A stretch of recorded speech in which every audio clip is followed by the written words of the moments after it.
કરવી તે સાંભળીએ આ પ્રવચનમાં. પરમ પૂજ્ય મહંત સ્વામી મહારાજની પૂજાની અંદર આપણે જે રોજ પ્રાર્થના બોલીએ છીએ તો એ પ્રાર્થનાથી આપણે પૂર્ણાહુતિ ગઈકાલના દિવસે પારાયણની આપણે કરી હતી. એટલે પહેલાં પેલી પ્રાર્થના તો આપણે મહંત સ્વામી મહારાજના ચરણોમાં એવી કરીએ છીએ. આમ તો શ્રીજી મહારાજને યાદ કરે છે, ગુણાત્તાન સ્વામીને યાદ કરે છે, આપણે પ્રમુખ સ્વામી મહારાજને પણ યાદ કરીએ, મહંત સ્વામી મહારાજને પણ યાદ કરીને આ પ્રાર્થના બધા બોલીએ છીએ.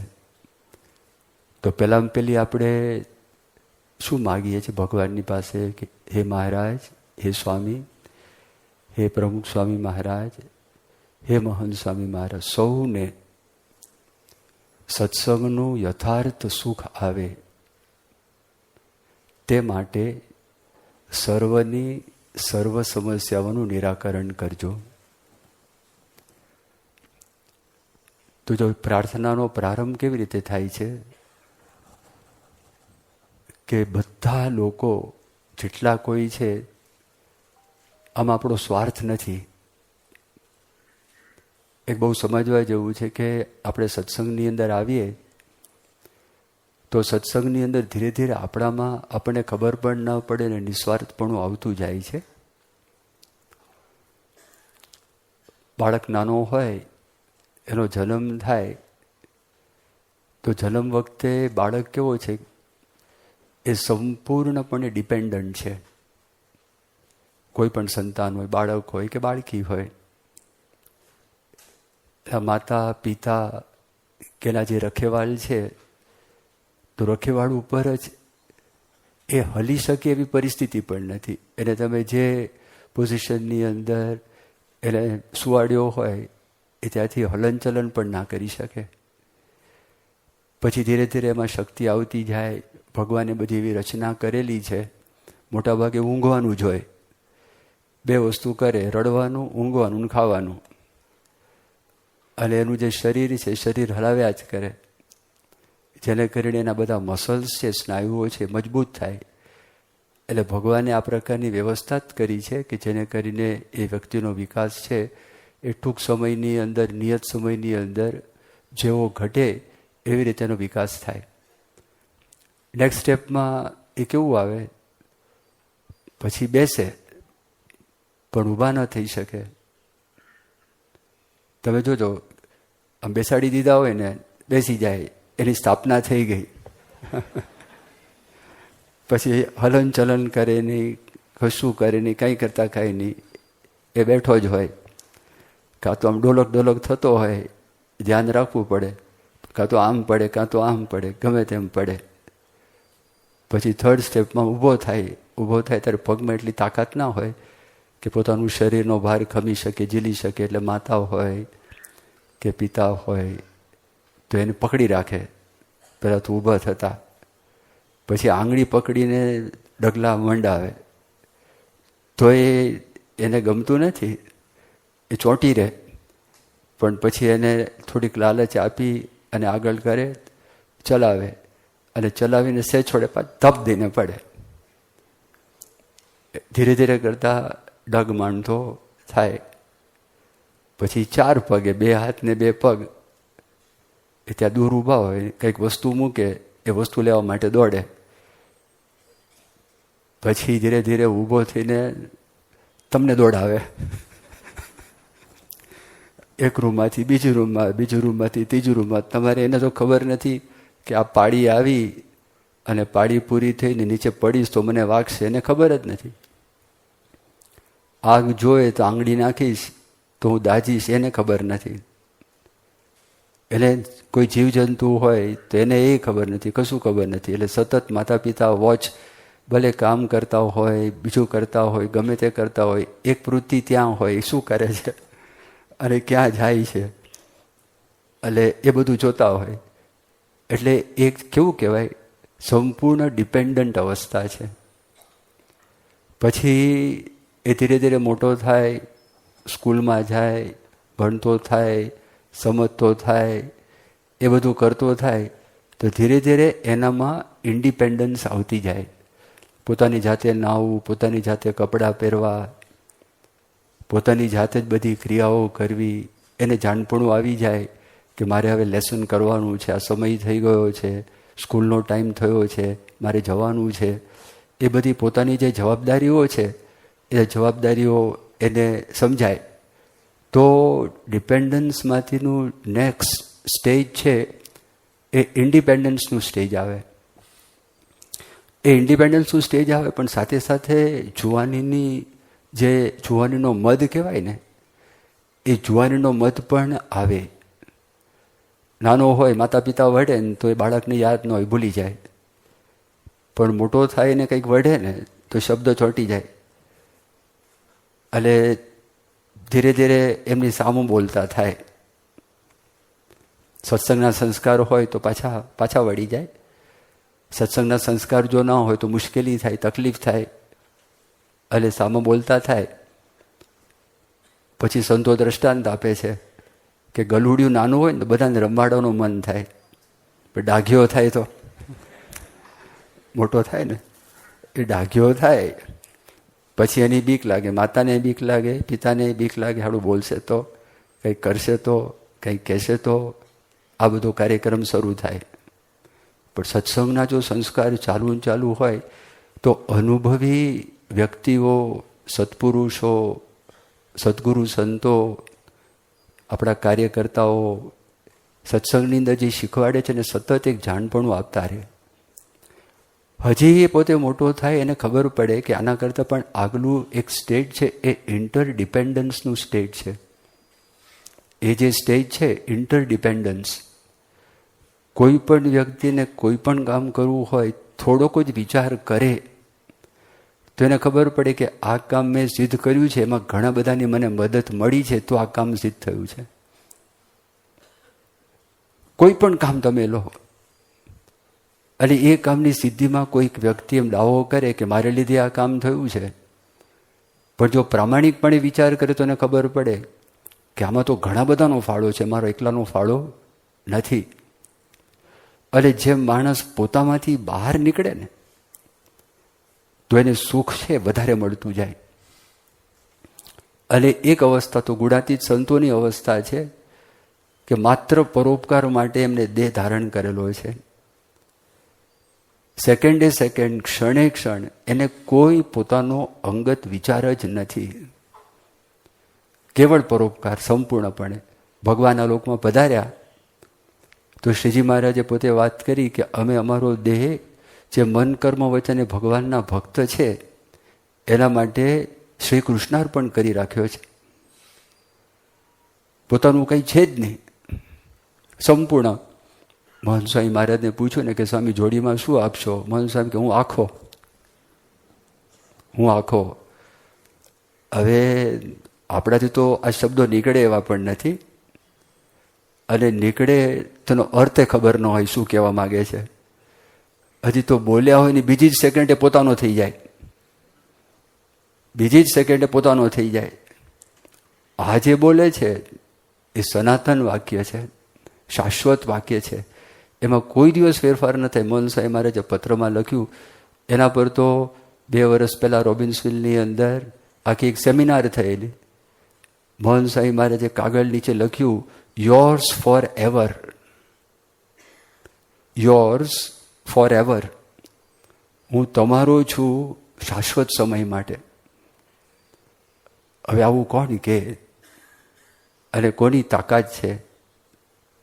એ તો જે ભગવાન હોય ને ગુણાતીત સંત એના મુખમાંથી આ શબ્દ નીકળે. અને કરી બતાવ્યું. પૂજ્ય શ્રુતિ પ્રકાશ સ્વામી ઘણા બધા પ્રસંગો શ્રીજી મહારાજના, પ્રમુખ સ્વામી મહારાજના અને મોહન સ્વામી મહારાજના આ સંદર્ભની અંદર કહેલા. તો આજે વાત કરી, આ જે સ્વાર્થ વૃત્તિ છે એમાંથી નિસ્વાર્થ વૃત્તિ તરફ પહેલો શબ્દ મૂકેલો છે.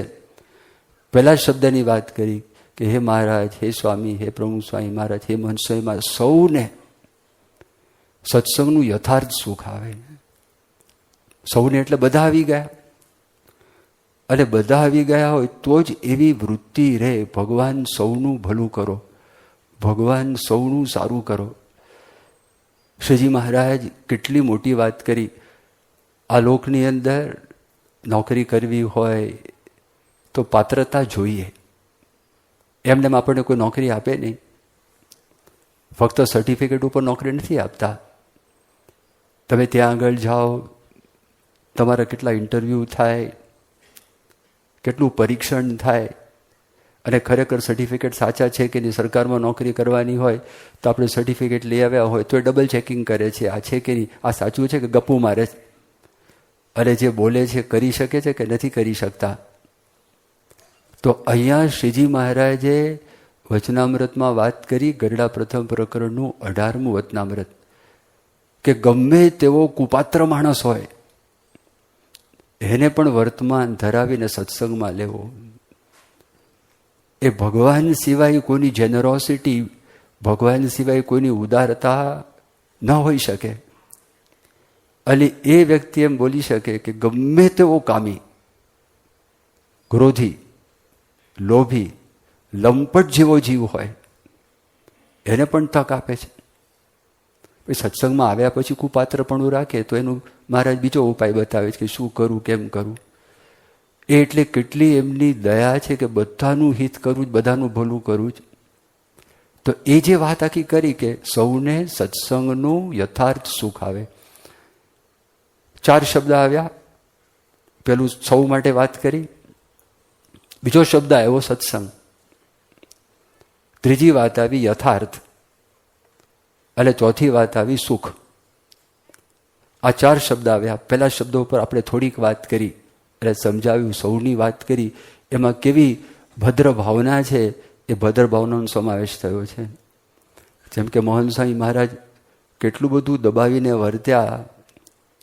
83 વર્ષની ઉંમરે મોહન સ્વામી મહારાજ ગાદી ઉપર આવ્યા, ત્યાં સુધી એમના મુખમાંથી ક્યારે પણ એ વાત નીકળી નથી.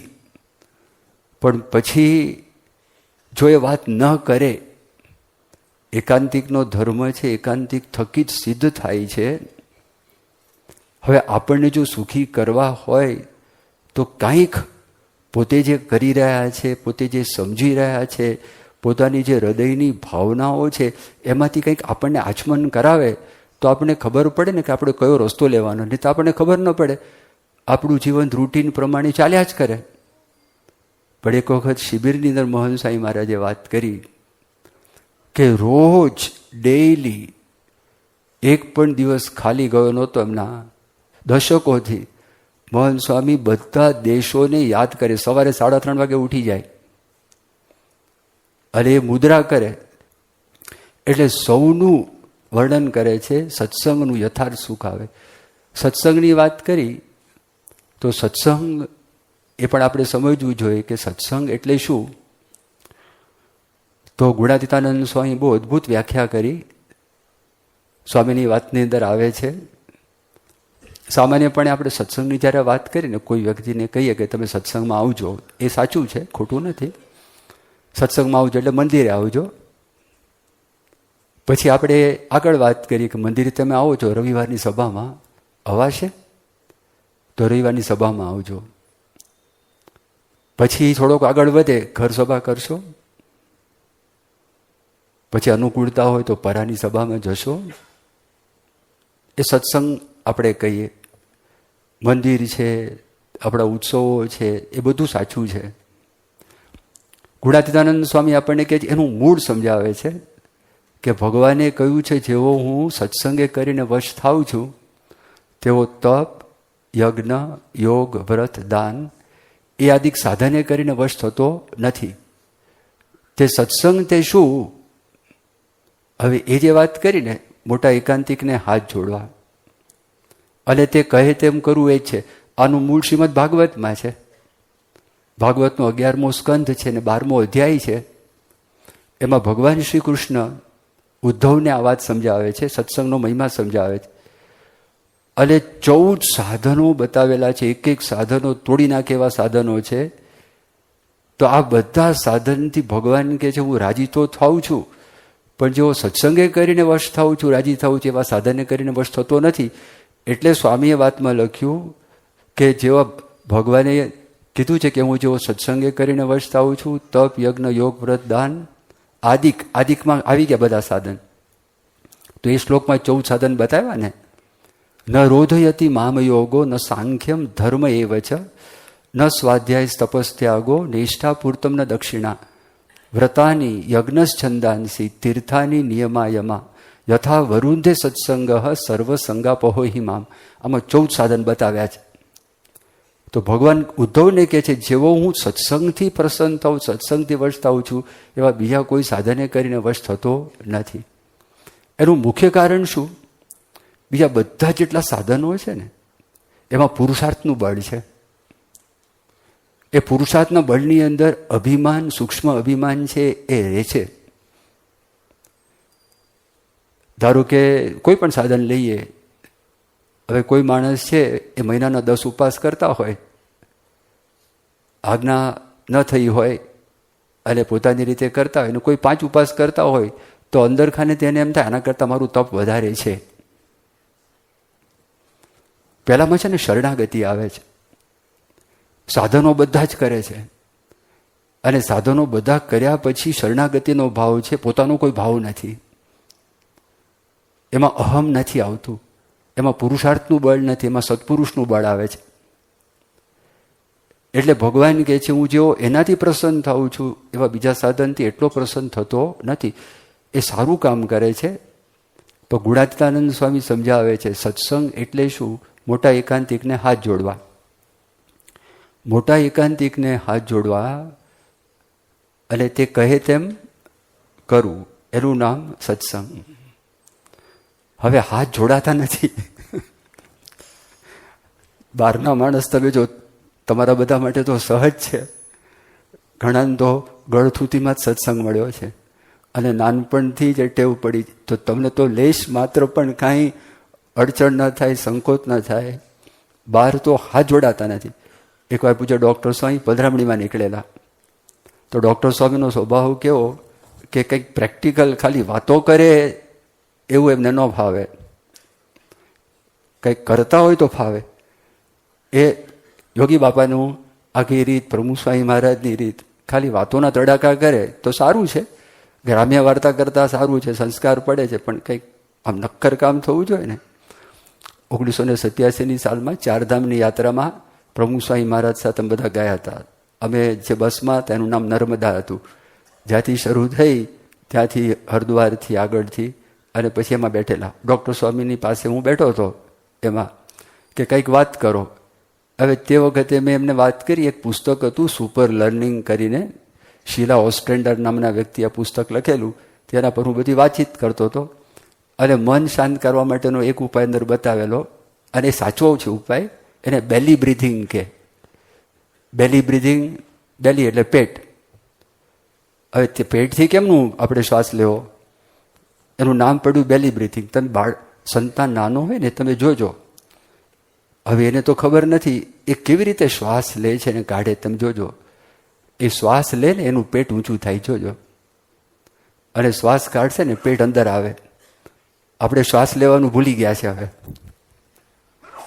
એ જે કરે છે ને બેલી બ્રીથિંગ કહેવાય. તો પૂરેપૂરો શ્વાસ તમારો અંદર જાય, એ નેચરલ એ છે. આ બધી વાત એને મહિમા લખેલો, એનાથી શું લાભ છે, અને અત્યારે પણ તમે વાંચશો તો એનો મહિમા ઘણો બધો લખેલો છે. તો આ પ્રાણાયામ કરતા હોય ને તો થોડોક વખત આ કરીએ તો એનાથી ઘણો લાભ છે. હું આ બોલતો હતો, ડૉક્ટર સાહેબ મને કે તમે કરો છો.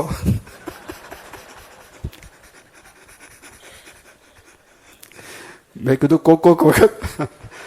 કોક વખત ક્યારેક કરેલું છે અને અનુભવ કરેલો છે. એમનું કેવું નક્કી થયું કે લાભ છે તો રોજ થવું જોઈએ.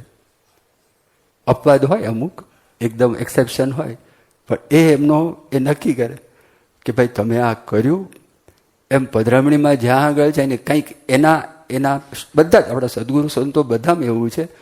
એની કેટલી તાકાત છે એ તાકાત પ્રમાણે એને કહે કે ભાઈ તમે ઉપવાસ કરશો કે મને અનુકૂળ નથી, સારું વાંધો નહીં. ફરાળ કરશો, ના પહેલાં તો પાણીથી થશે, ના નહીં થાય. પછી ફ્રૂટ જ્યુસથી થશે, ના નહીં થાય. સારું વાંધો નહીં. ફ્રૂટ ખાવાથી થશે, નહીં થાય. તો ફરાળ તો થશે ને, ચલો ફરાળથી શરૂ કરો, બસ ત્યાંથી કંઈક પ્રારંભ કરો. તો એનું વર્ણન કરે છે હાથ જોડવામાં પણ માણસને તકલીફ પડે છે. એ એનો પ્રસંગ કહેતા હતા. પછી પેલા પિતા તો હા પાડીથી પધરામણી થઈ કે તમારે કોઈ દીકરો આવ્યો. ડૉક્ટર સ્વામી વાત કરી કે તમે અઠવાડિયામાં એક વખત મંદિરે આવશો સભામાં? કે સ્વામી હું નિયમ ના લઉં, મારું મન થાય તો આવું, બાકી ના આવું. ડૉક્ટર સ્વામી કે સારું, વાંધો નહીં, તમારું આ ઘર છે ને, તો ઘરની અંદર તમે 5 માળાનો નિયમ રાખશો? નિયમ નહીં. નિયમ નહીં. મારું મન થશે તો 11 માળા કરું ને 51 માળા કરું, પણ નિયમ નહીં. ડૉક્ટર સ્વામી કહે કંઈક નિયમ તો રાખો. અને નિયમની અંદર બીજું કાંઈ નહીં કે તમે અહીંયા મંદિર પાસે ઊભા રહેજો, બસ સવારે નાહી ધોઈને, અને ઠાકોરજી પાસે 2 હાથ જોડી અને ઠાકોરજીને નમસ્કાર કરો, એટલો નિયમ રાખો. કે નિયમ નહીં. પછી ડૉક્ટર સ્વામી કે જો આ મંદિર વચ્ચે આવે છે, તમારું બારણું આ બાજુ આવે છે, તમારે ખાલી તમે જ્યારે નીકળો, તમારી રૂમમાંથી બહાર નીકળો, રસ્તાની અંદર તમારું ઘર મંદિર આવે છે, તમારે ખાલી આમ ફરી આમ કરી જતા રહેવાનું. કે સ્વામી નિયમ નહીં. હાથ જોડવાની વાત છે, આટલી જ વાત છે, જાજી વાત નથી. એટલે પેલી શું વાત કરી? મોટા એકાંતિકને હાથ જોડવા. આપણે સમજવું પડે કે ત્યાં જઈએ, કોઈ પણ વિદ્યાનું યાદ રાખજો, ભગવાનને સંત ગૌણ પડે એવી એક પણ વિદ્યાનો સ્વીકાર નહીં કરતા. જ્યાં જાઓ ત્યાં કોઈથી ઇમ્પ્રેસ થતા નહીં. જેમાંથી સારું ગ્રહણ કરવાનું ગ્રહણ કરી લેજો, કારણ કે એ લેન્સ આપણો થઈ જાય ને, એ લેન્સથી આખી દુનિયાને જોતા થઈ જશું. એમાં સર્વના હિતની વાત જ નથી. આ જોજો, આર્મચેર ફિલોસોફી છે. એટલે એ એકદમ આપણા જીવની અંદર આપણે પાકું રહેવું જોઈએ. પછી મેં કીધું પ્રશ્ન શું છે? એ કે માણસ પગે લાગે તો એનામાં ઇન્ફિરિયોરિટી કોમ્પ્લેક્સ ડેવલપ થાય. એટલે મેં કીધું અમને ક્યારેય થયું નથી. અમે જ્યારે યુવકમાં હતા અને પગે લાગતા હતા સંતોને ગમે ત્યાં ભગવાનને, તો ઇન્ફિરિયોરિટી કોમ્પ્લેક્સ તો કોઈ દિવસ ક્યારે આવ્યું જ નથી. લઘુતા ગ્રંથિ આવી છે કોઈને? ઉલટાનું ગૌરવ થાય. તમે જો લઘુતા ગ્રંથિની ક્યાં વાત છે? ઓલો કર્ણવ પંચાલ છે, ખાલી શંકરદયાલ શર્માને પંચાંગ પ્રણામ કર્યા દિલ્હીની અંદર. 5 વર્ષનો બાળક આપણો શંકરદયાલ શર્મા એ વખતે ભારતના પ્રાઇમ મિનિસ્ટર હતા, પ્રેસિડેન્ટ હતા. એને સીધા ઉંચકી દીધા. સુપિરિયોરિટી ક્યાં? લોકો જે જોનારા રાજી થયા. દિલ્હીના બધા મુખ્ય ન્યૂઝપેપર ઉપર પહેલા પાના પર એનો ફોટો આવ્યો. જોયું કે આ ખરેખર આના જીવનમાં સંસ્કાર છે. એ નમે છે ને ઊંચો થાય છે, એ નમે છે મોટો થાય છે. ઊંચા ઊંચા સબ કોઈ ચાલે, નીચા ન ચાલે કોઈ. નીચા નીચા જો કોઈ ચાલે, સબસે ઊંચા હોય. આજે વાત કરી, તમે જોજો, છે શ્રીજી મહારાજના વખતે અત્યાર સુધી તમે જો, આ જ બધી વાત છે. એટલે હાથ થતા નથી. મોટા એકાંતિકને હાથ જોડવા. તો પહેલાં તો એ થતું નથી. એટલે વર્ણન કરે છે, આ પ્રેક્ટિકલ વાત આવે છે, આપણને સમજાવે છે સત્સંગ કોને કહેવાય, પછી સત્સંગનું સુખ કોને કહેવાય, યથાર્થ સુખ કોને કહેવાય. તો એને હાથ જોડે પહેલાં તો. અને કોને જોડે? મોટા એકાંતિક. શબ્દ કેવો મુખ જ ગુણાતાન સ્વામીના શબ્દ એમને વ્યર્થ શબ્દો નથી. મોટા એકાંતિક. તો એકાંતિક અને મોટા એકાંતિક. એકાંતિક ઘણા બધા હોય. નિર્વાસનિક ન થયો ને એને એકાંતિક કહેવાય. તમે કહો મારું કેમનું કહેવાય એમને એકાંતિક? હું નથી કહેતો, મહારાજ કહે છે. ગઢડા પ્રથમ પ્રકરણનું 15મું વચનામૃત જુઓ. એ વચનામૃતમાં મહારાજ એકાંતિક કોને કહ્યા? કે મનની અંદર ભૂંડા ઘાટ સંકલ્પ થતા હોય, એ ભૂંડા ઘાટ સંકલ્પને ટાળવા માટે પ્રયત્ન કરતો હોય, અને ભગવાનની મૂર્તિને પોતે મનમાં ધારતો હોય, અને આ પ્રયત્ન એ મૂકે નહીં, એ એકાંતિક. અને ક્યાં સુધી મૂકે નહીં? 100 વર્ષ સુધી. આ વાત મહારાજ ગઢડા પ્રથમ પ્રકરણના 15ના વચનામૃતમાં સમજાવે. એટલે ખબર પડે આપણે કયા સ્થાનમાં બેઠા છે ને શું પ્રાપ્ત કરવાનું. આ સામાન્ય પદવી નથી, એટલી મોટી વાત છે. બીજું વચનામૃત જુઓ, વળતાલ પ્રકરણનું 3જું વચનામૃત. એમાં 4 પ્રકારના મોટા પુરુષની વાત છે, બરાબર છે? દીવા જેવા, મશાલ જેવા, વીજળી જેવા, વડવાલા અગ્નિ જેવા, બરાબર. શબ્દ શું મૂક્યો છે? મોટા પુરુષ. તો મોટા પુરુષ હોય તો પંચવિષયમાં કેમ લેવાઈ જાય? પણ મહારાજે ચારે માટે મોટા પુરુષ શબ્દ મૂક્યો છે, ચારે માટે. પેલા એનું કારણ છે કે ભાઈ મોટપના માર્ગે ચાલ્યો છે તો મોટા, અને એના થકી કોકને 2-4 જણને પ્રેરણા મળીને સુધરશે અથવા નહીં સુધરે તો પોતાને સંસ્કાર વધશે, તો પણ મહારાજે મોટું એને ઉપમા આપી દીધી. મહારાજે કીધું મોટા પુરુષ. વધારે પંચવિષયનો યોગ થાય એને લેવાઈ જાય તો મશાલ જેવા, પણ લેવાય નહીં પંચવિષયની અંદર તો વીજળીના અગ્નિ જેવા. અને વડવાનલ અગ્નિ જેવા સમુદ્રમાં રહે છે, અને અગ્નિ સમુદ્રના પાણીથી ઓલાતો જ નથી. અને એ બે માટે મહારાજે શબ્દો શું મૂક્યા? પેલા 4 પ્રકારના મોટા પુરુષ, પણ છેલ્લા 2 માટે વીજળીની અગ્નિ જેવા એ સાધન દશાવાળા ભગવાનના એકાંતિક સંત છે. સાધન દશા છે, જો સિદ્ધ થયા નથી. અને બીજી વાત કરી, અને બીજી કઈ વાત કરી? જે મોટા એકાંતિકની વાત કરી ને, વડવાણલ જેવા, તો એ વડવાણલ જેવા પરમ એકાંતિક સિદ્ધ દશાવાળા પરમ એકાંતિક સંત છે. એ મોટા એકાંતિકને વાત કરે છે ગુણાતીતાનંદ સ્વામી. જે મુખ્ય સત્સંગ છે, બીજો બધો સત્સંગ સાચો ના નથી. ગાયનું બધું અંગ છે ને પૂજ્ય છે, ગાયનું એક પણ અંગ અપૂજ્ય નથી. ચાંદલો કરો તો આપણે કપાળમાં ચાંદલો કરીએ, દૂધ જોઈતું હોય તો આપણે આંચળમાંથી દૂધ લઈએ, એ બધું આપણે કરીએ. તો દૂધનું જે સુખ ગાયમાંથી કંઈ આપણે મોઢામાં શિંગડા મોઢામાં નાખીએ તો આપણે કંઈ દૂધનું સુખ ના આંચળમાંથી આવે. એમ ભગવાનનું સુખ છે ગુણાતીત સંત દ્વારા આવે. અને પરમ એકાંતિક સંત, એ જે મોટા એકાંતિક સંતની વાત કરીને, એ મૂળ સત્સંગ, એ બેઝ છે. તો આ જે વર્ણન કરે છે કે સત્સંગનું યથાર્થ સુખ આવે, એટલે આપણને એ પણ સમજવું જોઈએ કે સત્સંગનું યથાર્થ સુખનું જે વર્ણન કર્યું, તો મોટા એકાંતિકને હાથ જોડા. મોટા એકાંતિક એટલે ગુણાતીતાનંદ સ્વામી. અને ગુણાતીતાનંદ સ્વામીની આખી જે પરંપરા ચાલી, અક્ષરબ્રહ્મની પરંપરા, તો વર્તમાન કાળે મહંત સ્વામી મહારાજ એ જ રિયલ સત્સંગ છે, એ બેઝ છે. પરમ સત્ય, સત્ય ઘણું બધું છે, પણ પરમ સત્ય ભગવાન છે. ભગવાન કરતાં કોઈ મોટું સત્ય છે નહીં. એ સતનો સંગ, એનું નામ સત્સંગ, પણ ત્યાં પહોંચાડે કોણ? ભગવાન પોતે પહોંચાડે, કાં તો ગુણાતીત સંત પહોંચાડે. એટલે આ વાત કરી કે સૌને સત્સંગનું યથાર્થ સુખ આવે. હવે સુખની વાત આવે ને યથાર્થ સુખની વાત આવી. હવે સુખની જ્યારે વાત આવે ત્યારે મનુષ્ય માત્રની એક જ દોડ છે સવારથી સાંજ સુધી. અને બિચારો છે ને, જન્મ્યા હોય કોઈ પણ વ્યક્તિ, એને ખબર નથી, પણ તમે જોજો એને પણ સુખની ઈચ્છા છે. તમે જોજો, નાનો હોય ને, સાવ નાનો, તમે પ્રયત્ન કરી જોજો. અમુક અપવાદ છે, પહેલાંથી કહી દઉં તમને, અપવાદ નથી, એમ બહુ ઓછા અપવાદ છે. પણ મોટા ભાગે તમે જો નાનો હોય, સાવ નાનો, બોલતા આવડતું ન હોય, તમે એના મોઢાની અંદર મરચું હોય ને, મરચું,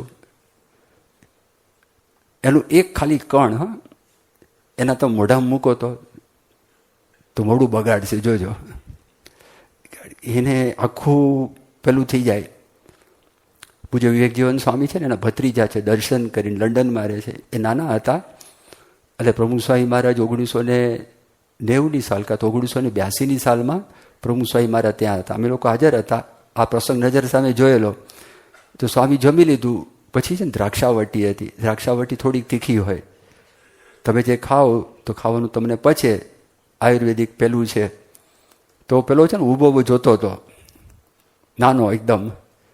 એટલે સ્વામી જોયું, સ્વામી કે લે, તેને દ્રાક્ષાવટી આપી. એ આપીને મોઢામાં નાખીને જે મોઢું બગાડ્યું છે એને તીખું લાગે, ન બહાર કઢાય ન અંદર જાય. પછી એના પપ્પા એને લઈ ગયા અને બહાર કઢાયું અને એમ કાઢી નાખ્યું એને. સ્વામી હશે તો કીધું આ નાનો બાળક છે ને બહુ તીખું લાગ્યું. હવે એના મોઢામાં મધનું ટીપું મૂકો તો આ મોઢું મલકાવશે. એ શબ્દ કાઢી શકતો નથી, એને સુખ જોઈએ છે. એ ખાલી બોલતો નથી, પણ એને ખબર છે. એટલે સુખ માત્રની પ્રવૃત્તિ બધા જ તમે જોજો, એક પણ પશુ પણ જો, એને પણ ગાય છે, લીલું ઘાસ આપો, સૂકું ઘાસ આપો તો લીલું ઘાસ ખાશે, બાજુમાં મૂકો તો. દુષ્કાળ હોય તો જ પછી છે ને સૂકું ઘાસ ખાય, દુષ્કાળમાં ખાય. બાકી ગાય છે એ જ કરે. 2018માં મોહન સ્વામી મહારાજ શિમલાની અંદર પ્રતિષ્ઠા કરવા માટે ગયેલા અને કુફરીમાં ઉતારો હતો. અરે ત્યાં આગળ મારો વરસાદ પડ્યો અને સખત ઠંડી, અને અમને ઉતારો આપેલો ઊંચો હતો. અને આમ બહાર જોયો, વરસાદ જોતા હતા, એમાં બધા વાંદરાઓ સામેના મકાનમાં એક છાપરું હતું ને, છાપરા નીચે એ વરસાદથી બચવા માટે બધા લાઈન બંધ બેસી ગયા હતા, એકો એક. એ લોકોને પણ ઠંડક, એ લોકોને પણ વરસાદ છે, વરસાદ ગમતો નથી. એટલે સુખ માત્રની બધાને પ્રવૃત્તિ માત્ર છે. સત્સંગના સુખની જ્યારે આપણે વાત કરીએ છીએ ને, તો સત્સંગના સુખનો આપણે એવો વિચાર કરો, માણસ સત્સંગમાં આવે એટલે તો નિયમ આવે.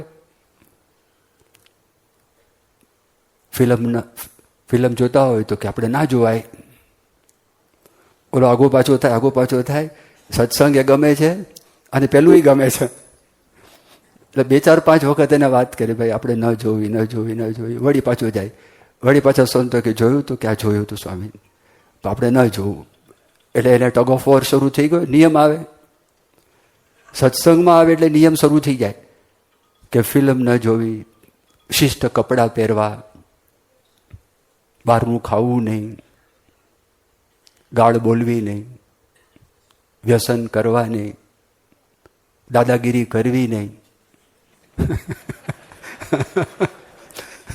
મોઢેથી થાય છે એટલે કહું છું. આ પિક્ચરના ગાયન સાંભળવા નહીં, એ આવે. ભૌતિક સુખો છે એમાં સંકોચ કરવો, દેહનો અનાદર કરવો, લેટ ગો કરવું, આ બધું સત્સંગમાં નિયમ, જેવા સત્સંગમાં આવે ને નિયમ શરૂ થાય ને એક પછી એક. તો આ નિયમ પાડીને પણ હજારો લાખો હરિભક્તો સત્સંગની અંદર આવે છે. આ નિયમ પાડીને એટલે હું એ કહેવા માંગુ છું, આ સુખનો ત્યાગ કરીને, એ સુખનો ત્યાગ કરીને સત્સંગ કરે છે તો બુદ્ધિશાળી માણસ અનુમાન કરી શકે કે ના કરી શકે કે એમાં જે સુખ આવે છે એના કરતાં સત્સંગમાં એને વધારે સુખ આવે છે, એટલે તો એ સુખનો ત્યાગ કર્યો છે.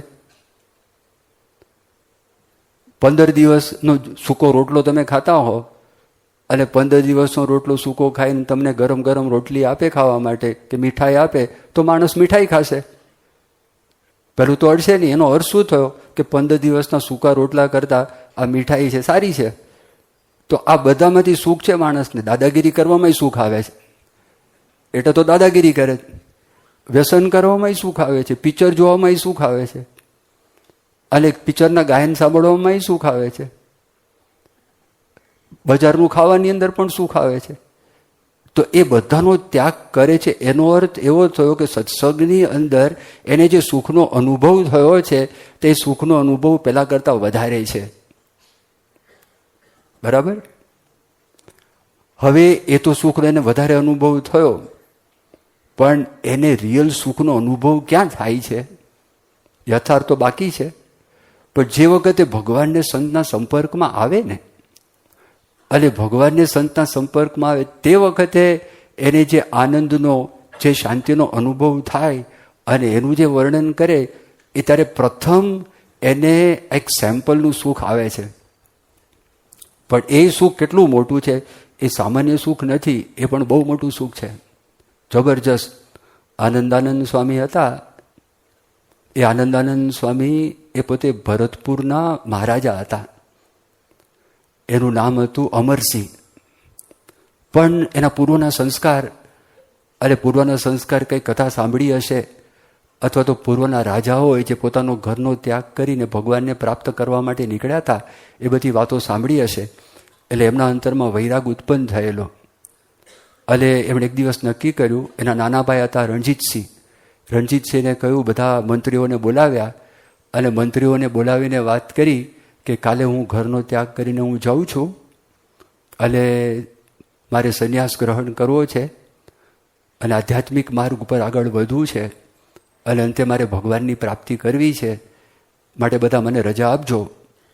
અને પાક્કું કર્યું. અને બહુ એ માનીતા રાજા હતા. એટલે જ્યાં હતા ગામની અંદર કે શહેરની અંદર, રાજ્યની અંદર બધા ભેગા થઈ ગયા હતા. અને ત્યાં જ એમને ભગવા લુગડા ધારણ કર્યા. અને ભગવા લુગડા ધારણ કરીને અયોધ્યા ગયા. અને અયોધ્યાની અંદર રામગોલોલા, ત્યાં આગળ આશ્રમ છે રામગોલોલા મહારાજનો, એ ત્યાં પોતે રહ્યા.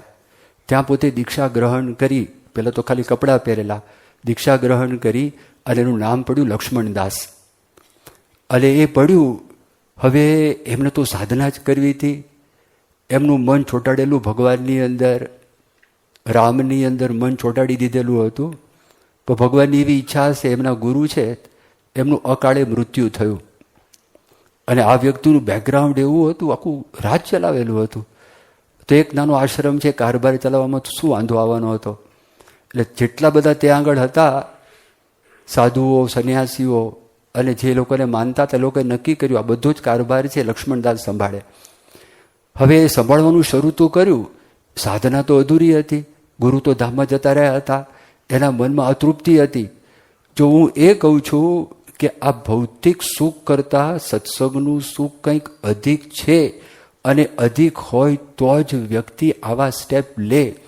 અને જ્યારે એમની નીચે 50 સંન્યાસીઓ એના શિષ્ય થઈને રહેતા હોય, અને બધા વાહનો, હાથી છે, ઊંટ છે, ઘોડા છે, બધા વાહનો હોય, અને સાથે ઘણા બધા અનુયાયીઓ હોય, તો પણ એમના અંતરની અંદર તૃપ્તિ હતી નહીં. અને એ કીધું મારે ગમે તેમ કરીને ભગવાન શોધવા, અથવા તો મને ભગવાન જે પ્રાપ્ત કરાવી શકે એવી કોઈ પણ વ્યક્તિ છે તો એ વ્યક્તિ પાસે મારે જવું છે. એટલે આપણે સત્સંગના સુખની વાત કરતા હતા કે ભગવાનને સંત થકી જે મળે, ગુણાતીત સંત થકી, એ સત્સંગનું સુખ છે. એક દિવસ એમણે સવારના પોરમાં મંગળા આરતી પતી, અને મંગળા આરતી પત્યા પછી તરત જ એમણે મનમાં નક્કી કર્યું અને બધાને બોલાવીને કીધું કે હું દ્વારિકાની યાત્રાએ જઉં છું, તમારામાંથી જેને મારી સાથે આવવું હોય એ આવજો. પણ શા માટે? એને કારણ સમજાવ્યું શા માટે જવું છે, યાત્રા કરવી છે. તો 50 જણા એ અખાડો છે લગભગ ખાલી થઈ ગયો, અને ત્યાંથી નીકળી ગયા. અને નીકળીને દ્વારિકા યાત્રા કરવી હતી. પણ એ રસ્તાની અંદર શોર્ટમાં જેવો પ્રવેશ કર્યો, અંતરની અંદર શાંતિના શેરડા પડવા લાગ્યા. અને થયું કે આ ભૂમિમાં કંઈક દૈવત છે. કોણ છે અહીંયા આગળ? કોઈ ભગવાનનો અવતાર થયો છે, ભગવાન છે, કોઈ મોટા ગુરુ છે. વાત કરી, અહીંયા આગળ રામાનંદ સ્વામી છે, અને લોજની અંદર એનો આશ્રમ છે. એ વાત એમને મળી. પણ તોય ત્યાં આગળ જવું તો હતું જ યાત્રા કરવા માટે. પણ એક ચટકી એવી લાગી કે જ્યારે કોઈકે વાત કરી કે રામાનંદ સ્વામી એવા છે કે પર અંતરની વાત પોતે જાણે છે, બીજાના અંતરની વાત જાણે છે. અને જેનું મન ચંચળ હોય એનું મન એ ઠેકાણે પાડે છે. આ વાત એમને રસ્તાની અંદર સાંભળી. પછી એનો જે કોઈ આશરો કરે છે એની કામવાસના ટળી જાય છે. આ જેવા શબ્દો સાંભળ્યા, એને બધા જ વિચારો પડતા મૂકીને કે પહેલાં મારે એ જ્યાં રામાનંદ સ્વામી હોય ત્યાં મારે દર્શન કરવા માટે જવું છે. અને પોતે નીકળી ગયા. ચલાવોને વાત કરી કે આપણે જઈએ, પહેલાં દર્શન કરવા જવું છે. લોજ આવ્યા અને દર્શન કર્યા.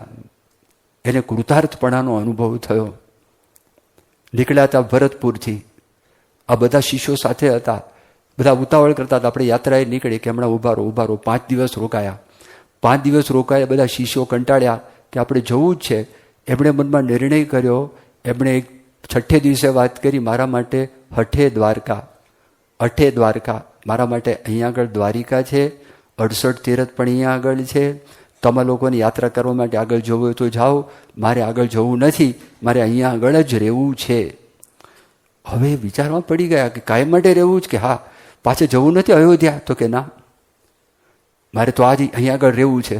એવો નિર્ણય કર્યો. તો પેલો આશ્રમ, એની સંપત્તિ, બધા શિષ્યો વચ્ચે એ લક્ષ્મણદાસ એમણે બધી સંપત્તિ વેચી દીધી. અને કીધું મારે આમાંથી કશું જ જોતું નથી.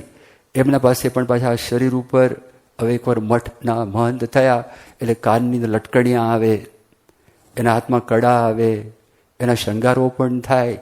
એ બધું જ કાઢી નાખ્યું. અને બધું કાઢીને રામાનંદ સ્વામી પાસે વાત કરી કે મને આપની પાસે રાખો. રામાનંદ સ્વામી ધામમાં ગયા. અને રામાનંદ સ્વામી ધામમાં જતા પહેલાં શ્રીજી મહારાજનો પરિચય કરાવ્યો કે આ શ્રીજી મહારાજ કોણ છે. એ ઠેઠ સુધી જોડાઈ ગયા. આ જેતલપુરનું મંદિર છે ને, એ એમણે બનાવેલું છે.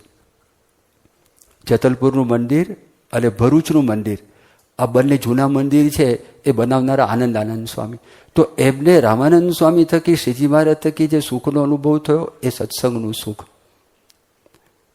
આપણે જ્યારે મોહન સાંઈ મહારાજ વાત કરીએ, સૌને સત્સંગનું યથાર્થ સુખ આવે. યથાર્થને હજી આગળનું પેલું છે. આ શરૂઆતમાં જેને અનુભવ થાય, જેને કરીને આકર્ષણ થાય. બીજું તમે જો લખનૌની પાસે દતિયા ગામ, અને દતિયા ગામ એમાં દિનમણી શર્મા, એમાં પપ્પાનું નામ વિષ્ણુ શર્મા, માતુશ્રીનું નામ વિરજા દેવી. હવે બહુ જ એ નાનપણથી સંસ્કારી, અને 8 વર્ષની ઉંમરે ઉપવિત સંસ્કાર ધારણ કર્યા, અને ધારણ કરીને પછી કાશીનગરીની અંદર સંસ્કૃતનો અભ્યાસ કરવા માટે ગયા. તો સંસ્કૃતના અભ્યાસમાં વેદ ઉપનિષદનો અભ્યાસ બહુ સારી રીતે એમણે સંપન્ન કર્યો, અને એમના મનની અંદર પણ ચટકી લાગી આપણે ભગવાનને પ્રાપ્ત કરવા છે. તો એ પોતે પણ લગભગ 16 વર્ષની ઉંમરે, કાં તો થોડા મોટા હતા, એ ઉંમરે પોતે નીકળી ગયા, અને ગુજરાતની અંદર દ્વારિકાની યાત્રા કરવા માટે એ પોતે આવ્યા. પણ એ યાત્રા કરતાં પહેલાં દક્ષિણની અંદર એ જગન્નાથપુરી જઈ આવ્યા, રામેશ્વરનું મંદિર છે ત્યાં આગળ પણ જઈ આવ્યા, એ બધા સ્થાનમાં વૃંદાવનની અંદર પણ જઈ આવ્યા, અને ફરતા ફરતા ગુજરાતની અંદર આવ્યા. અને ગુજરાતમાં એ જ્યારે એમને કોઈ ઠેકાણે એવા કોઈ સંત મળ્યા નહીં કે જેમને ભગવાન પ્રાપ્ત કરાવી શકે, એટલે પોતે પાછા જતા હતા. તો વિસનગર આવ્યું. તો વિસનગરમાં એને સમાચાર મળ્યા કે સ્વામિનારાયણ ભગવાન પ્રગટ થયા છે, અને એના પરમહંસો સાથે ગામડે ગામડે વિચરણ કરે છે, અને લોકોને વ્યસનમુક્ત કરે, સદાચારના માર્ગે લઈ જાય છે, ભગવાનનો આશરો કરાવે છે. એવા ભગવાન સ્વામિનારાયણ પ્રગટ થયા. ભગવાનનું જેવું નામ સાંભળ્યું તો ક્યાં આગળ છે. તો કોઈકે વાત કરી, હમણાં ભગવાન સ્વામિનારાયણ પોતે ઊંઝા આવવાના છે. તો ઊંઝા ગામની અંદર એ પોતે જાય છે વિસનગરથી, અને ત્યાં તળાવની પાળ ઉપર ભગવાન સ્વામિનારાયણ બેઠા હોય, હરિભક્તો સંતો બેઠા હતા, અને દિનમણી શર્મા આવ્યા. જેવા દર્શન કર્યા, અંતરની અંદર ટાઢક ટાઢક ટાઢક થઈ ગઈ, અંતરમાં શાંતિ પ્રથમ દર્શને જ. હવે આ છે ને લક્ષણ છે. એમની પાસે આપણે જઈએ અને આ જો અનુભવ થાય તો સમજવું કે આપણને ખરેખર ભગવાન મળ્યા છે, કાં તો ભગવાનના ગુણાતીત સંત મળ્યા છે. આ જો અનુભવ થાય આપણને, અને ઘણા બધાને થયો છે, એટલા બેઠા છો અહીંયા આગળ, સત્પુરુષ થકી થયો છે, ગ્રહસ્થને પણ થયો છે, સંતોને પણ થયો. આ સભાપતિ મહારાજ પાસે ગયા, મહારાજને વાત કરી, મને તમારો આશ્રિત બનાવો, મારે તમારી પાસે કાયમ માટે રહેવું છે. શ્રીજી મહારાજ તો જાણતા જ હતા, ઠેઠ લખનૌથી આવ્યા છે, માતા પિતાને છોડીને આવ્યા છે, સગાવાલાને મૂકીને આવ્યા છે. એ વખતે કંઈક 90,000 રૂપિયાની સંપત્તિ એમની પાસે હતી, એ મૂકીને આવ્યા. અને એ આવી અને પછી મહારાજે એમને ભેગા ફેરવ્યા. મેઘપુરની અંદર શ્રીજી મહારાજે એમને દીક્ષા આપી, એમનું નામ પાડ્યું નિત્યાનંદ સ્વામી. હવે જો એ જે પ્રાથમિક જે સુખ છે, પ્રાથમિક પણ શાંતિ, એમાં પણ કેટલી તાકાત છે, એ સામાન્ય નથી, જબરજસ્ત તાકાત. લાડુદાનજી એટલે બ્રહ્માનંદ સ્વામી. બ્રહ્માનંદ સ્વામીનું આખ્યાન તો તમે બધાને ખ્યાલ છે કે 10 વર્ષ સુધી ભુજમાં રહ્યા, અને પિંગળ શાસ્ત્રોનો એમણે અભ્યાસ કર્યો, અને અભ્યાસ કરીને ત્યાંથી ધમડકા ગયા, 2 વર્ષ ત્યાં રહ્યા. એ ગુરુ પાસે એમને ત્યાં રહી અને 14 કળાઓ શીખ્યા. 14 અલગ અલગ જે ક્ષેત્ર કહેવાય ને, આપણે જેમાં PhD કહેવાય, એમાં પોતે નિષ્ણાત થયા. અને બીજી 64 કળાઓ અને 14 વિષયની અંદર એ બ્રહ્માનંદ સ્વામી નિષ્ણાત થયા. અને ત્યાંથી પછી એ પોતે એક કચ્છમાંથી નીકળ્યા, ધાંગધ્રા આવ્યા. રણમલજી રાજા હતા, એ રાજાને પોતાની કવિત્વ શક્તિથી, પિંગળ શાસ્ત્રના રજૂઆતથી એ એટલા બધા રાજી થઈ ગયા. રાજ્ય કવિનું બિરુદ છે એમને આપ્યું. બધા એને આખા મઢાવ્યા, સંપૂર્ણપણે સોનાથી મઢાવ્યા. જે કાંઈ સંપત્તિ આપતી સંપત્તિ લઈ લાડુદાનજી ત્યાંથી નીકળ્યા. ત્યાંથી નીકળી જસા જામ, જામનગરના જે જામ સાહેબ, ત્યાં ગયા. એમની પાસે પણ પોતાની જે આ આવડત હતી એની જ્યારે રજૂઆત કરી, એમણે કીધું આ તો જબરજસ્ત કોઈ મેધાવી પુરુષ છે. શતાવધાનના પ્રયોગો, સહસ્ર અવધાનના પ્રયોગો, 100 પ્રશ્ન સાથે પૂછે અને 100ના જવાબ એક પછી એક આપી દે. પછી 1000 પ્રશ્નો પૂછે તો 1000ના જવાબ પણ એક સાથે આપી દે. આ બધા પ્રયોગો બ્રહ્માનંદ સ્વામી કર્યા. અને ત્યાંથી પછી નીકળ્યા. ત્યાંથી નીકળી બીજે બધે ગયા હતા શહેરોની અંદર. પછી ફરતા ફરતા એ જૂનાગઢ ગયા. જૂનાગઢના નવાબ હતા, અને એ નવાબ પાસે પણ જ્યારે ગયા, પેલોનો મંત્રી હતો ને મકબૂલ મિયા, એમણે કીધું મારે મુલાકાત જોઈએ છે. અપોઇન્ટમેન્ટ લીધી છે? અપોઇન્ટમેન્ટ ક્યાંથી લે? તો કે તમારી પાસે શું વિશેષતા છે? કે વિશેષતા બતાવો, હું નવાબને બતાવું તો મુલાકાત તમારી થાય. એણે કીધું સારું. પછી બ્રહ્માનંદ સ્વામી લખે છે આખું, અને લખે છે એ આખો સાર છે. કુરાનનો સાર ખાલી 8 લીટીમાં એમણે લખીને આપ્યો કે દિયા હૈ ખુદા ને ખૂબ ખુશી કર ગ્વાલ કવિ ખાના પીના લેના દેના યહી રહ જાના હૈ કિત કે અમીર ઉમરાવ બાદશાહ ગए कुछ कर गए ताका रहा ना ठिकाना है हिलो मिलो प्यारे जान बंदगी की राह चलो जिंदगी जरा सी तमें दिल बहलाना है आओ परवान बन एक हूं न बाना यहाँ ते नेकी कर जाना फिर आना है न जाना है. ઓલે કીધું ઓહો હો, બહુ ખૂબ, બહુ ખૂબ, સુભાન અલ્લાહ, શું છે આ? અને દિયા હે ખુદાને ખૂબ ખુશી કર ગ્વાલ કવિ ખાના પીના લેના દેના યહી રહ જાના હૈ કિત કે અમીર उमराव बादशाह गए कुछ कर गए ताका रहा ना ठिकाना है हिलो मिलो प्यारे जान बंदगी की राह चलो जिंदगी जरा सी तामे दिल बहलाना है आओ परवान बन एक हूं न बाना यहाँ ते नेकी कर जाना फिर आना है न जाना है. જ્યારે આવશે ભગવાનનો પરવાનો કે આવી ગયો ભગવાનનો બુલાવા, જો ભગવાન કા બુલાવા આएगा તો કોઈની તાકાત નથી કે એને કોઈ બચાવી શકે. ભગવાન જ્યારે આવે કોલ, ચલો પધારો, તમારો સમય પૃથ્વી પર પતી ગયો. રાજી થઈ ગયા. રાજી થઈને એમને આપે જ ઓડિયન્સ. અને ત્યાં આગળ તો બ્રહ્માનંદ સ્વામી તો કમાલ કરી દીધી, જબરજસ્ત. ઓલાએ કીધું નવાબે તમે હામિદ ખાન કે તમે મારા જીગરી જાન દોસ્ત, અને 24 કલાક માટે મારા મહેલના દરવાજા તમારા માટે ખુલ્લા. તમારે જ્યારે મળવું હોય તમે આવી શકો છો. 24 કલાક તમને માટે આ બધું ખુલ્લું છે. ગુઢોક્તિ કાવ્ય સમજાવ્યા કે જગી હૈ જોગ કી ધૂની બરસત બૂંદ સે દૂની बिना लकरे सुना बुझे नयन से ज्योत न सूझे निकट से ताप न लागे सन्यासी दूर से दागे प्याला प्रेम का प्याला उन्होंने माई न लिया. એમાં કે છે જગી હૈ જોગ કી ધૂની, જોગની ધૂણી છે ને જગેલી છે. બરસત બૂંદ સે દૂની, હવે ધૂણી વરસાદ પડે તો ઓલવાઈ જાય, તો કે આ વરસાદ છે એના પર વરસાદ પડે છે ને તો ડબલ પ્રજ્વલિત થાય છે. બિના લકરે સુના બૂझे, એટલે લાકડાની જરૂર પડતી નથી અને ઓલવાતી નથી. નયન સે નિકટ સે તાપ ન લાગે, તમે નજીકમાં તાપ લાગતો નથી. અય નયન સે જ્યોત ન સૂજે, આંખથી એનો તમને આગ દેખાતી નથી. પણ જેને પ્રેમનો પ્યાલો પીધો છે એને ખબર પડે છે આ શું છે. આ તમે સમજાવો. તો બધા બેઠા હતા વિદ્વાનો. મેં કીધું આમાં તો કંઈ સમજ પડે એવું લાગતું નથી. પછી લાડુદાને કીધું કે તમે છો, તમારી કેટલી રાણીઓ છે, જનાનખાનામાં પડેલી છે, અહીંયા આગળ હું આવ્યો છું તો બધા ઉપર બેઠા છે, અને તમારી એક માનીતી રાણી તમારી પાસે હોય તો એનો આ વિરહનો અગ્નિ છે. અને વિરહનો અગ્નિ અને મુખ્ય રાણીને જોઈને એના મનમાં બળતરા થાય છે કે રાજા પાસે અમારે જવાનું થતું નથી, પાસે બેસવા મળતું નથી, એટલે આંખમાં રડે છે. એટલે વિરહનો અગ્નિ વધારે પ્રજ્વલિત થાય છે. હવે એમને વિરહનો અગ્નિ બાજુમાં હોય એને કોને તાપ લાગવાનો છે, અને આગથી કોને અગ્નિ દેખાવાની છે. હવે આ જે વાત આખી કરી એવા તો 8 ગુઢોક્તિ કાવ્ય એ લાડુદાને રજૂ કર્યા. અને કીધું આ તો ગજબ લાગે છે. આતસ લકડી આપી, હીરા મોતી માણેક આ બધું આપ્યું. અને પછી બ્રહ્માનંદ સ્વામી આવી ગયા ભાવનગરની અંદર, અને ભાવનગરમાં પધાર્યા. 1800 પાદરના ધણી અને આવ્યા હતા. વખતસિંહ બાપુ હતા તે વખતે. તો વખતસિંહ બાપુ ત્યાં આગળ હતા અને કીધું બહુ આ તો બુદ્ધિશાળી માણસ છે, એમને પણ થોડું ત્યાં રજૂઆત કરી. બહુ રાજી થયા. એટલા બધા રાજી થયા તો કીધું આને પહેલાં તો સોનાથી આપણે સોનીને બોલાયો. એ રાજુલાના સોની તરીકે પ્રખ્યાત હતા, રહેતા હતા ભાવનગરમાં, અને ચુસ્ત શ્રીજી મહારાજના આશ્રિત, કપાળમાં તિલક ચાંદલો. એટલે લાડુદાનજી આ જોયું કપાળમાં, એ કે જે શક્તિપંથી હોય ને કપાળમાં આડ હોય, શિવ ભક્ત હોય તો ત્રિપુંડ્ર હોય, અને વૈષ્ણવ હોય તો ઉર્ધ્વપુંડ્ર હોય. આ શું છે તમારા કપાળની અંદર? અને કપાળમાં પાછું તમે તિલક કર્યું છે, વચ્ચે કચ્છની કોરી જેટલો ચાંદલો કર્યો છે. એટલે કટાક્ષમાં બોલ્યા.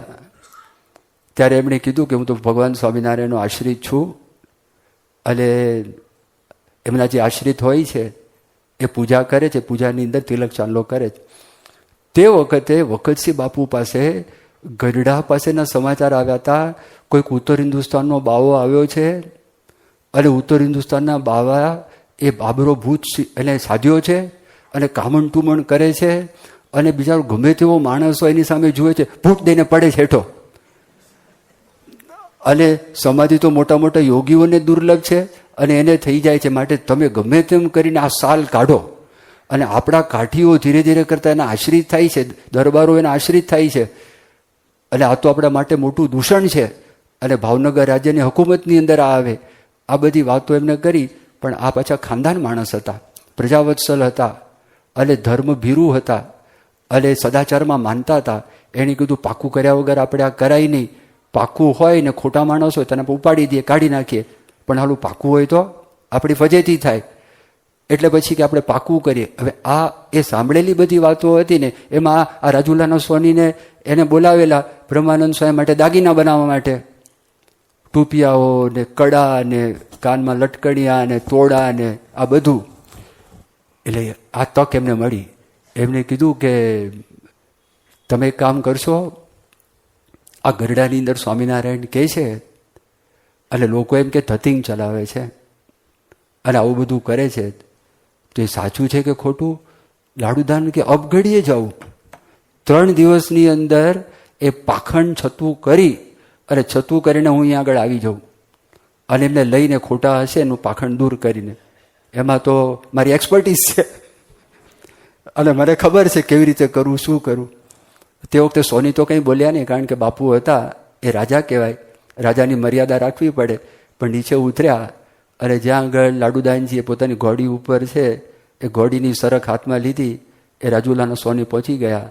એને કીધું કે ભલે તમે જાઓ, પણ મીઠાની પૂતળી હોય અને સમુદ્રનો તાગ લેવા માટે જાય, પાછી આવે કે તમે શું કહેવા માગો? તમે જાઓ એટલે ખબર પડશે. એ સ્વામિનારાયણ સમુદ્ર જેવા, તમે મીઠાની પૂતળી છો અને તમેનો તાગ લેવા માટે જાઓ છો, કેટલો સમુદ્ર ઊંડો છે એ કે તો ખબર પડશે વખતે શું છે. તે જ વખતે એના મામા આવેલા. બ્રહ્માનંદ સ્વામીની ઉંમર 32 વર્ષની થઈ ગયેલી અને એને ત્યાં નાનપણમાં લગ્ન કરાવેલા. બ્રહ્માનંદ સ્વામી તો નાના હતા ને પહોંચી ગયા હતા, બાળ લગ્ન થયેલા હતા. અને આ લોકોની ઈચ્છા હતી બ્રહ્માનંદ પાછા ત્યાં આગળ આવે. સમાચાર મળેલા અને વચ્ચે વચ્ચે સમાજ જતા હતા કે આપની પાસે આટલી બધી સંપત્તિ છે, આ તૈયાર થઈને આવેલા છે, વ્યવસ્થિત છે, ઉંમરલાયક કન્યા પણ થઈ ગઈ છે, માટે વળાવવાનો સમય થઈ ગયો છે. એટલે મામા ઉતાવળ કરતા હતા. એને કીધું કે આ જો આ ભાવનગરના રાજા અત્યારે આ કામે સોંપ્યું છે. એ સમયમાં ગાયકવાડનું પણ આમંત્રણ આવી ગયેલું અને ગાયકવાડને પણ ખબર હતી, એટલે મામાને પણ આ વાતની ખબર હતી. આખા ગુજરાતમાં સૌથી મોટા રાજા એ હતા અને એ તો કેટલું બધું તમને આપે. અને આપણને ખબર પણ છે 25 ગામ ભેટ આપતા હતા અને ઘણું બધું આપતા હતા. અને પછી તો રસ્તામાં જતા હતા અને જેવા ગઢડા નજીક આવ્યા ને, તો જે પહેલાં તો એમાં બ્રહ્માનંદ સ્વામીને બધું વર્ણન કર્યું. જુવાનીનો મદ, વિદવત્તાનો મદ, આવડતનો મદ, રૂપનો મદ, આ બધું હતું. પણ જ્યાં પ્રવેશ કરે જ દાખલ, તો અંતરની અંદર મન શાંત થવા લાગ્યું, અંતરમાં ટાઢક થવા લાગી. કારણ કે ભગવાન સ્વામિનારાયણ ત્યાં આગળ હતા. એને વિચાર કર્યો, મારું અમારે પરીક્ષા કરવી કેવી રીતે ભગવાનની? પણ મનુષ્ય રૂપની અંદર ભગવાન, કળીની અંદર અવતારમાં ભગવાન 24 અવતારની વાત કરી, છેલ્લે કલ્કી અવતારની વાત કરી. આ વચ્ચે કયો કલ્કી અવતાર છે કે કયો અવતાર છે એ તો કંઈ ખબર નથી શું છે આ. પણ મનમાં ભગવાનની જ ઈચ્છાથી અને બધા બુદ્ધિશાળી એટલે એવા સંકલ્પ કર્યા. પહેલાં તો ભગવાન હોય તો અંતર્યામી હોય, મને નામથી બોલાવે. પણ બ્રહ્મસંહિતાની અંદર આખું વર્ણન કર્યું કે જ્યારથી હું રાજસ્થાન ખાણગામથી નીકળ્યો ત્યાંથી અત્યાર સુધીમાં મેં શું કર્યું છે બધું મને કહી આપે. બીજો સંકલ્પ, એ ગુલાબનો હાર પહેરીને બેઠા હોય, એ જે પ્રદેશ હતો એ પ્રદેશની અંદર તમને એ સમયમાં ગુલાબનો હાર મળે નહીં, ગુલાબ મળે નહીં. અને એ હાર મને નામ દઈ બોલાવે ને પહેરાવે. અને ભાગવતનું પુસ્તક છે એ પૂર્વ દિશામાં બેઠા હોય અને ભાગવતનું પુસ્તક છે એ કાળી કામડી છે, એ કાળી કામડી ઉપર ભાગવતનું પુસ્તક પડ્યું હોય અને એ પુસ્તકનું, અને ત્યાં પછી પોતે કથા કરતા હોય અને ચોથું, અને જો ભગવાન હોય તો એમના ચરણની અંદર સામુદ્રિક શાસ્ત્ર પણ ભણેલા લાડુદાનજી, તો 16 ચિહ્નો હોય, જમણા પગમાં 9, પેલાની અંદર 7, 16 ચિહ્નો હોય. અને આનો તો રજવાડી ઠાઠ હતો, ઘોડા, એની સાથે રસાલો, મામા ને બીજા બધા હતા. જેવો પ્રવેશ કર્યો ને ખબર પડી એબલ બાપુને કે આ કોઈક મોટા રાજવી આવે છે, કાં તો રાજવીના રાજાના માણસ હોય, એ સિવાય બીજું કોઈ હોય નહીં, માટે એમને જોવો, બોલાવો. અને ત્યાં આગળ આવે છે. અને જેવા આવ્યા અને શ્રીજી મહારાજ કે આવો લાડુદાનજી પધારો. એમ તો મારું આ શું છે? 25% તો શંકા મટી ગઈ, 4 સંકલ્પ હતા. અને કે આવો બેસો. એણે જોયું ભાગવતનું પુસ્તક છે, કાળી કામળી છે, એટલે 50% કાર્યક્રમ પતી ગયો છે. હવે જોવે છે, વાટ જોવે છે શું થાય છે. તો નજીક બોલાવ્યો, આવો. ગળામાંથી ગુલાબનો હાર એમને પહેરાવ્યો. એ ત્રીજું કામ પતી ગયું. અને જ્યાં પગ લાંબા કર્યા અને 16 ચિહ્નો જોયા, આ તો ઘા ખાઈ ગયા. ઓલા મામાએ ભાણિયાને એવું કીધેલું કે પેલા ભાવનગરના રાજાએ કીધું આ કામણ ટુમણ કરે છે, મારો અમારો ભાણિયો એકીટ હશે, જેમ ચકોર ચંદ્રને જુએ એમ આને જોઈ રહ્યો છે, આનું કંઈ કરે નહીં આ. અને ત્યાં તો શ્રીજી મહારાજ એમને ભેટ્યા અને અપાર શાંતિનો અનુભવ થયો, સત્સંગનું સુખ. ભગવાન કે ગુણાતીત સંત કી જે આવે એ સત્સંગનું સુખ, એ જે શાંતિનો અનુભવ થયો, અનિર્વચનીય, અપૂર્વ. કોઈ દિવસ ક્યારે પણ એવો અનુભવ થયો ન હોય એવો અનુભવ થયો. અને બ્રહ્માનંદ સ્વામી બોલી ગયા, આજની ઘડી રે ધન્ય આજની ઘડી, મેં નિરખ્યા સહજાનંદ ધન્ય આજની ઘડી. એમાં એક કડીમાં લખે છે, કામ ક્રોધ ને લોભ વિશે રસ ન શકે નડી, માવજીની મૂર્તિ મારા હૃદયમાં ખડી. આજની ઘડી રે ધન્ય આજની ઘડી. પછી તો દ્રષ્ટિ કરે સમાધિ. આ મામાએ વિચાર કરો માંડ્યા, સમાધિ આ શું છે? એના મામાને સમાધિ કરાવી. હવે બેઉને સમાધિ થઈ ગઈ. એ માતાજીને ભગત હતા, બધે દર્શન કરાવ્યા, એના વિવિધ સ્વરૂપો દેવીના. અને બ્રહ્માનંદ સ્વામીને તો મહારાજ અક્ષરધામના સુખનો અનુભવ કરાવ્યો. અને પછી જેવા જાગ્રત થયા, હજી તો પેલા સમાધિની અંદર હતા લાડુદાનજી, મામા જાગી ગયા, એની સમાધિ પતી ગઈ હતી. એને કીધું કે મારા ભાણાને તમે આ કર્યું છે, એ ગુસ્સામાં કટાર કાઢી. અને કટાર કાઢીને પોતાના ત્રાગુ ચારણ અને ગળા ઉપર મૂકી, અને મૂકીને હમણાં ને હમણાં હું મારી નાખું, અહીંયા લોહી રેડું, તમે આ જો ના કરો તો. એ જેવું આમ કરવા જાય છે, ત્યાં હાથ જ સ્થિર થઈ ગયો, હાથ હલે જ નહીં. તે બીજા હાથથી કરવા ગયા તો બીજો હાથ પણ સ્થિર થઈ ગયો. ત્યાં પેલા જાગ્યા અને જોયું મામા. એટલે મામા તમે સમજો, આ કંઈ સામાન્ય નથી અને હું કંઈ ભોળો નથી, આ સાક્ષાત ભગવાન છે. અને જે દર્શન થયા હતા તો 10 અવતારનું વર્ણન એ અંદર આખું આવે છે. અને વર્ણન કરીને દોહો કરે છે. હજી બધું રજવાડી ઠાઠ, લાંબા વાળ, આ બધું જ હતું. અને પછી શ્રીજી મહારાજને તો ખબર જ હતી આ કોણ છે, શું છે. મહારાજે કીધું આ 2 બહેનો છે, લાડુબા જીવુબા, પરણીને આવ્યા છે, પણ હવે ઘરે જતા નથી અને અહીંયા રોકાઈ ગયા, માટે સમજાવો, વ્યવહારમાં સારું નથી લાગતું. હવે એ પૂર્વના જ હતા. એ મહારાજ તો જાણતા હતા, નેબલ બાપુ પણ જાણતા હતા. પણ હવે આવું કીધું કે આમાં તો વ્યવહારનું કામ. આ એક બાજુ ભગવાન મને દર્શન કરાવ્યા અને આ મનુષ્ય ચરિત્ર એ મને આ કામ સોંપે છે વ્યવહારનું, તો હું જાઉં. તો બીજે દિવસે પડદો નાખી લાડુબા જીવુબા બેઠા હતા અને આ બાજુ લાડુદાનજી. અને જે જીવુબાએ સાંખ્યની વાત કરીને, સખત જે વાત કરી, એને કીધું આ તમારો ઠાઠમાટ છે અને ઠાઠમાટ જોઈને તમારા પર કોઈની કુદ્રષ્ટિ થાય એનું પાપ કોને લાગે? એને તું આ શું બોલે છે? આ મને ઉપદેશ દેવા મોકલ્યો કે લેવા મોકલ્યો? આ થાય છે શું કાર્યક્રમ?